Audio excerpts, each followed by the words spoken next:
ഗാർഹിക പാചകവാതക ഗുണഭോക്താക്കളോട് EKYC ചെയ്യാൻ 2023 മുതൽ കേന്ദ്ര സർക്കാർ ആവശ്യപ്പെടുകയാണ്.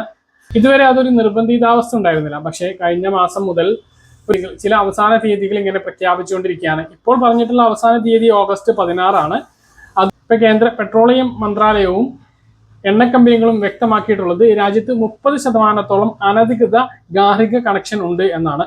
അതായത് ഇല്ലാത്ത അഡ്രസ്സിന്റെ പേരിൽ, അതുപോലെ തന്നെ മരിച്ച ആളുടെ പേരിലൊക്കെ കണക്ഷൻ ഉണ്ട്. അത് ഒഴിവാക്കാൻ വേണ്ടിയിട്ടാണ് ഈ ഒരു EKYC പറഞ്ഞിട്ടുള്ളത്. അപ്പോൾ EKYC ചെയ്യാത്തവരെയെല്ലാം ആ ഒരു ഗണത്തിലേക്ക്, അതായത് അനധികൃത കണക്ഷൻ ആയിട്ട് കേന്ദ്ര സർക്കാരും എണ്ണ കമ്പനികളും കൂട്ടുകയും ആ കണക്ഷൻ ഒഴിവാക്കുകയും ചെയ്യും. പിന്നീട് ഗ്യാസ് സിലിണ്ടറുകൾ റീഫില്ല് ചെയ്യാൻ കഴിയില്ല എന്നുള്ളതാണ് ഏറ്റവും പ്രധാനപ്പെട്ട കാര്യം. പിന്നെ നമ്മൾ കഴിഞ്ഞ വീഡിയോയിൽ പറഞ്ഞിരുന്നു സബ്സിഡി, ഗ്യാസ് സിലിണ്ടർ നിറയ്ക്കുന്ന സമയത്ത് മുഴുവൻ തുകയും നൽകണം. പിന്നീട് 300 രൂപ അക്കൗണ്ടുകളിലേക്ക് എത്തുന്ന രാജ്യത്തെ നിരവധി പേരുണ്ട്. നമ്മുടെ സംസ്ഥാനത്ത് തന്നെ 25 ലക്ഷത്തിലധികം ആളുകൾക്ക് അത് ലഭിക്കുന്നുണ്ട്.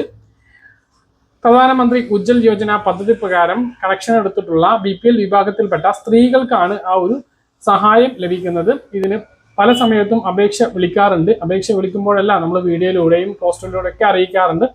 ഇനി വിളിക്കുന്ന സമയത്ത് അത് അപ്പോഴും അറിയിക്കും. അപ്പോൾ അപേക്ഷ നൽകുക. നിലവിൽ ഗ്യാസ് കണക്ഷൻ ഉള്ളവർക്ക്, ഗാർഹിക കണക്ഷൻ ഉള്ളവർക്ക് അതിലേക്ക് മാറാൻ കഴിയില്ല.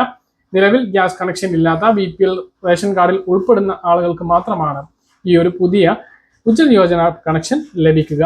അപ്പോൾ വെറുതെ പറഞ്ഞതല്ല 650 രൂപക്ക് അല്ലെങ്കിൽ 621 രൂപക്ക് ഗ്യാസ് കിട്ടും എന്നൊന്നും. അതൊക്കെ കൃത്യമായിട്ടുള്ള കണക്കാണ്. ഗ്യാസിന്റെ വില എന്ന് പറഞ്ഞാൽ നമ്മുടെ സംസ്ഥാനത്ത് പല ജില്ലകളിലും വ്യത്യാസങ്ങളുണ്ടാകും, വിലയിൽ വ്യത്യാസങ്ങളുണ്ടാകും. ഏജൻസികളിലേക്ക് ഗ്യാസ് എത്താനുള്ള ട്രാൻസ്പോർട്ടേഷൻ ചാർജിന്റെ വ്യത്യാസത്തിന് കൊണ്ടാണ് ആ ഒരു ചെറിയ വ്യത്യാസം ഉള്ളത്.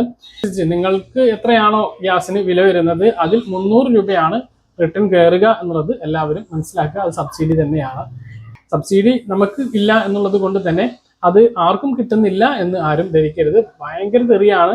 സബ്സിഡി ഗ്യാസിന് 650 രൂപക്ക് താഴെയായി വരുമെന്ന് പറഞ്ഞപ്പോൾ പല ആളുകളും വലിയ തെറിയാണ് എഴുതിയിരുന്നത്. തെറിയറി എഴുതുന്നതുകൊണ്ട് എനിക്ക് ബുദ്ധിമുട്ടൊന്നുമില്ല, എൻ്റെ വീഡിയോ റീച്ച് കൂടിയുള്ളൂ എന്ന് എല്ലാവരും മനസ്സിലാക്കുക. അതിനൊക്കെ സന്തോഷമേ ഉള്ളൂ. നിങ്ങളുടെ വിമർശനം അത് ഏത് രീതിയിലായാലും അത് ഉൾക്കൊള്ളാൻ വേണ്ടി ശ്രമിക്കുന്നതാണ്. ഇതുപോലുള്ള ഇൻഫർമേഷൻക്ക് ഫോളോ ചെയ്യുക, സബ്സ്ക്രൈബ് ചെയ്യുക.